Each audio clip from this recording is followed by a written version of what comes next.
a combination of both. We did have attrition with one employee. Right, right, but for the cost of family, all the costs for the employer went to whether you're single or family. You know what that percentage was? Not the percentage off the top of my head. I mean, if we're down one employee, it had to only be like 2% or something, or 3, you know, very minimal, but I'm just happy. It's the first time we're seeing a decrease in healthcare forever. Right. Now, the contributions all fall in line with what is a common throughout Geauga County, the public employees system. Yes, yes. And do our employees understand the difference between being part of the public sector versus being in the private sector as far as contributions are concerned? I believe most of them do. Maybe someone may have forgotten that they've been here a long time. Okay, just, you know, when you look at the contributions, and that's fine, this is part of what the Geauga County, but when I look at these contributions, and it's part of the overall, as we're going forward with compensation packages and employment packages, I just think that that's something that's very relevant to having a conversation about with all our employees. That, you know, these contributions are very favorable as compared to the private sector. It would be really nice if, you know, you put the information across the thing to find what that average is that most individuals are paying for healthcare. Right now, just as a memo, just as a memo, because again, we want to stay in line with the county. We don't want to be the oddball or anything like that. But again, I look at a family premium of $1,600. I wish I could get the family. I pay that out of my pocket, $1,800 a month. So I think, awesome. It is, I mean, and we think it's great for the employees. We just think it's good as we're approaching the end of the year, that we reflect on where we are. And also as we're looking at increases for next year, that's part of the reflection on the benefits of working for the park district, or, you know, and just, again, this is not meant to be punitive, it really is meant to be informative, so that we're all, you know, as we're moving forward, that we all have all of the information that's available to us. Make sure I'll take a look at that. Thanks.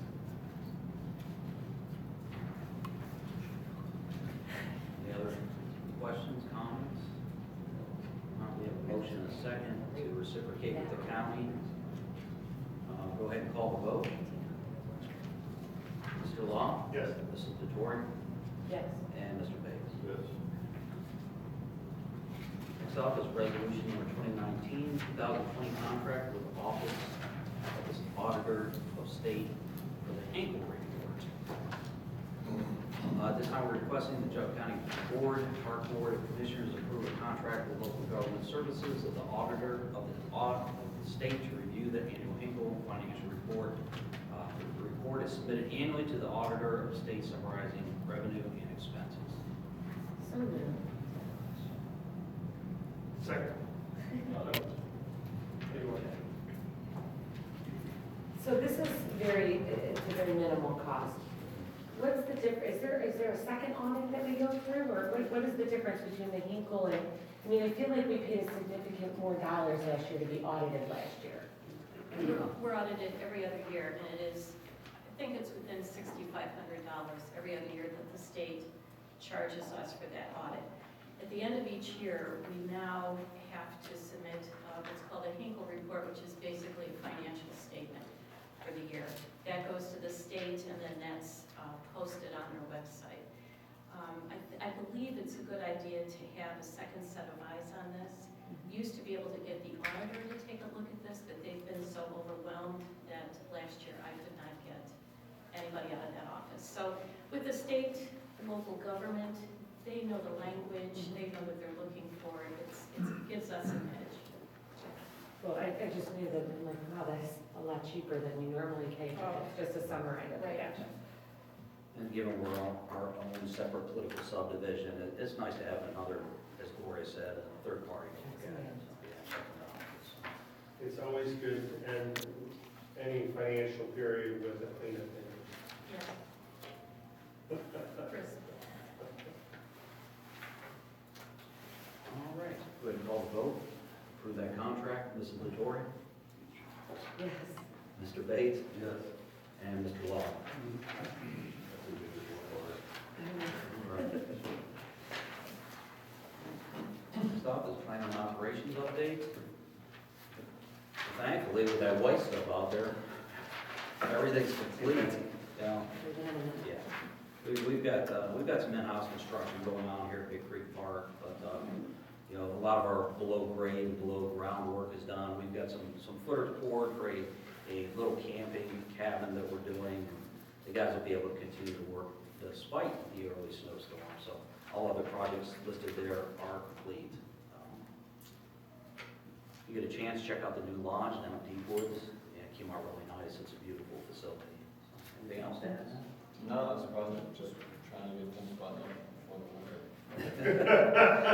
So hopefully we get a few more nice days in November. Before winter. Well, I was gonna say, we need a few more nice days for our guys to finish up out the campsite, so. Isn't winter still a month away? That's what, yeah, I'm hoping we get a nice end to the month. On the maintenance side of things, you know, there's still plenty of leaves to be taken care of, so welcome to the snow belt. Yep. Okay. Any questions on projects, on contracts?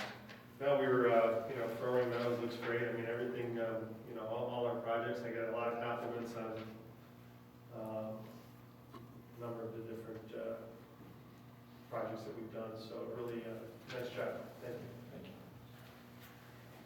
All right, next up is proposed improvements at the Drew property, the property leased from Russell Township Park District. Matt has conceptual renderings to share with you. So these are, the Drew property,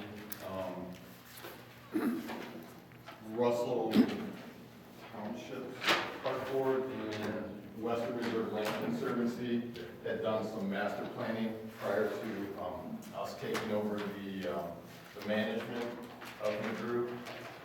So they actually gave us, this is a preliminary master plan that they had done for them, and they asked us to kind of review it and look at it.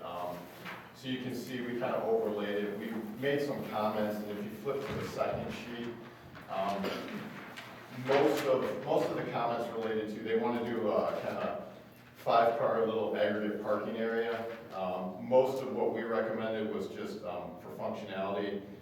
They were a little bit narrow on the entry drive, so we kind of pushed it out where 2 cars could actually physically pass. And then there were some other just kind of small comments related to just being able to actually pull out if all the spots were filled, kind of extending some little areas where a car can back out of the last spot. The trailhead in that is kind of a little bit similar to some of the trailheads we've done, so we saw really no issues with that. And then they're proposing kind of a mowed turf kind of pathway through the park. So this was just kind of our initial comments on it. We really didn't see anything. There were some setbacks in that we identified for them, but overall it looks like their master plan works well for creating a little access to this property. Is there no trail there right now? There's no trail.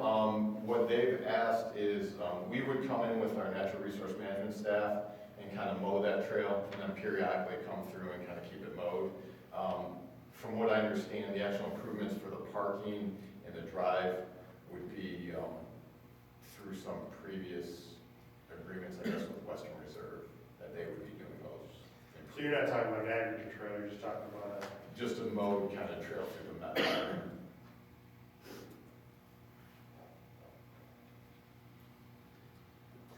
I walk Veterans Legacy Woods, and I look at all the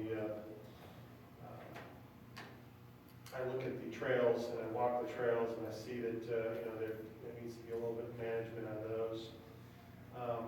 Every time I walk there, not every time, but many times that I walk there, I see I saw a grandfather in his little electric vehicle, little electric chair, with probably his couple of daughters and then younger children walking. And I know that he was able to be in that park because we have a trail that accommodates a wheeled chair. I saw one family one time, they had, clearly their child had some severe disabilities, and they were in one of those chairs that accommodates someone who is some type of debilitating disease. And so they were able to walk that park because we have a trail that accommodates a wheeled chair. And I'm concerned that we'll be spending time and energy and money on a park that we're leasing. And as we allow a park that is used by people with disabilities, as we allow that to maybe suffer because